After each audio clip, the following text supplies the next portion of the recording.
Module 3, the 1940s and 50s. Auto industry in World War II. As the winds of war blew across the European continent, they brought with them a gust of change to the industrial landscape of the United States, especially for the American automakers. When we think of the automobile industry, flashy cars and speedy races come to mind. But when World War II took center stage, these companies shifted from producing luxurious automobiles to vital machinery of war, helping turn the tide of the war in favor of the Allies. The British plea and the American response. It all began in the early 1940s when Britain found itself facing an onslaught from the German war machine. As they reached out for help, American automakers answered the call.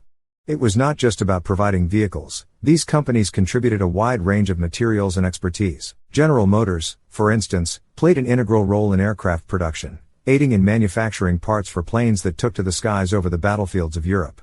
Meanwhile, Chrysler flexed its industrial muscles, lending expertise in tank production, notably the renowned Sherman tank. Not to be outdone, Ford took to producing Jeeps, while Studebaker focused on providing trucks that proved crucial for transportation and logistics on the battlefield. Ford's initial reluctance and the Willow Run plant saga. Now, speaking of Ford, the story takes an interesting twist. Henry Ford, the industrial giant and captain of the automobile industry, initially showed hesitance towards the war effort. His anti-war sentiment, juxtaposed with his eventual shift in stance, made for a rather dramatic backdrop to the contributions of the Ford Motor Company during the war. By 1941, with the tides of war shifting and the need for rapid production growing, Ford embarked on an ambitious project, the Willow Run plant. This plant symbolized the sheer scale and potential of American industry. Built from scratch, Willow Run was designed to produce a bomber an hour. The challenges faced during its construction and operation, from adapting assembly line methods to aircraft production to overcoming workforce shortages, became legendary tales of American industrial might. Kaiser Frazer, from warships to cars. The transition of industries during and after the war wasn't exclusive to the big names in the auto sector.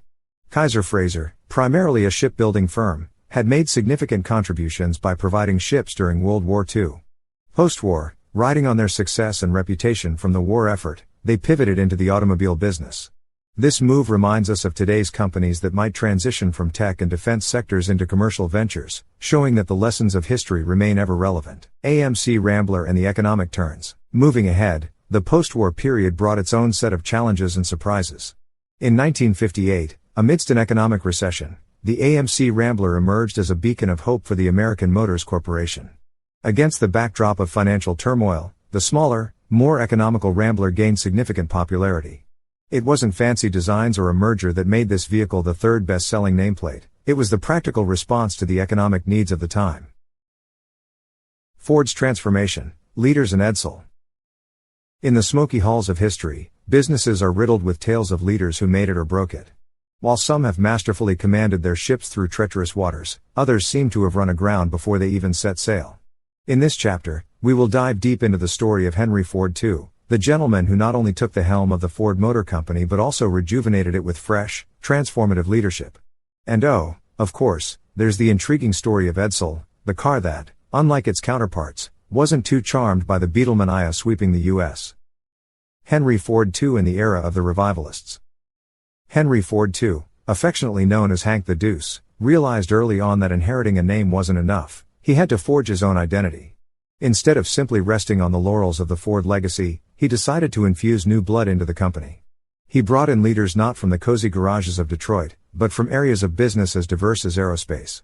It was like asking a rock musician to conduct an orchestra, but guess what? It made beautiful music. One such leader was Robert McNamara, a name most remember as the U.S. Secretary of Defense during the Kennedy administration. But before that, McNamara, with his analytical approach, played a crucial role in restructuring and modernizing Ford. With the wisdom of outsiders, these new leaders dared to challenge established norms, and in doing so, set Ford on a path to adapt and thrive. Cultural overhauls, more than just changing the drapes. It wasn't just about recruiting new leaders, it was about altering the very fabric of Ford's culture.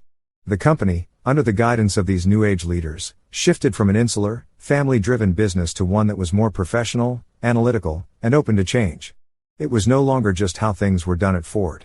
It was about how things should be done to stay relevant and competitive. And while we're on the subject of change, let's remember that changing an organization's culture is a bit like trying to turn an ocean liner. It doesn't happen on a dime. It requires clear vision, persistence, and a knack for making people believe in the impossible. The enigma of Edsel, not quite catching the Beetle buzz.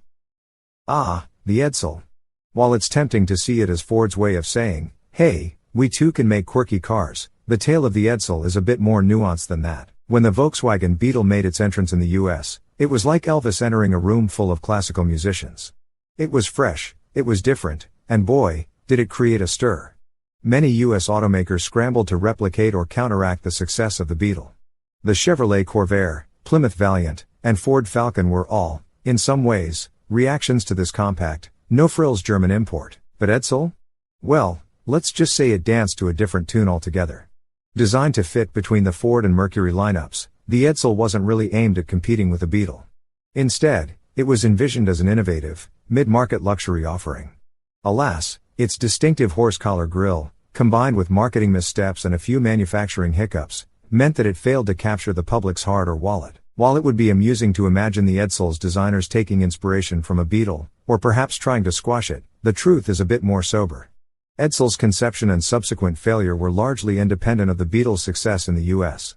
It's like comparing apples and, well, Beetles. Flashy 1950s car designs. Ah, the 1950s, a time of sock hops, drive-ins, and cars with fins so large you could almost imagine them swimming away. But what's with all the chrome and those audacious tails? Let's dive into this iconic era of car design. When cars grew fins, car fins, were they an ode to the future or just designers gone rogue? In the 1950s, the space age was dawning, and everyone was looking to the skies.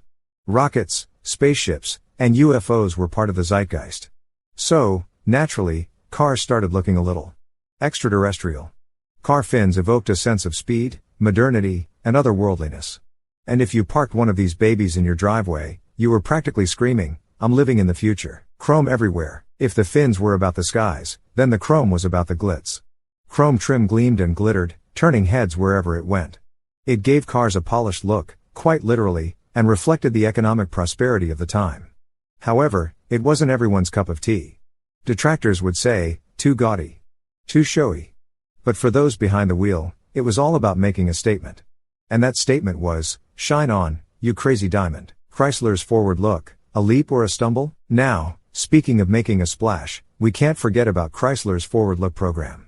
Initiated by the legendary Virgil Exner in 1955, the forward look aimed to propel Chrysler from the conservative designs of the past into the flamboyant future.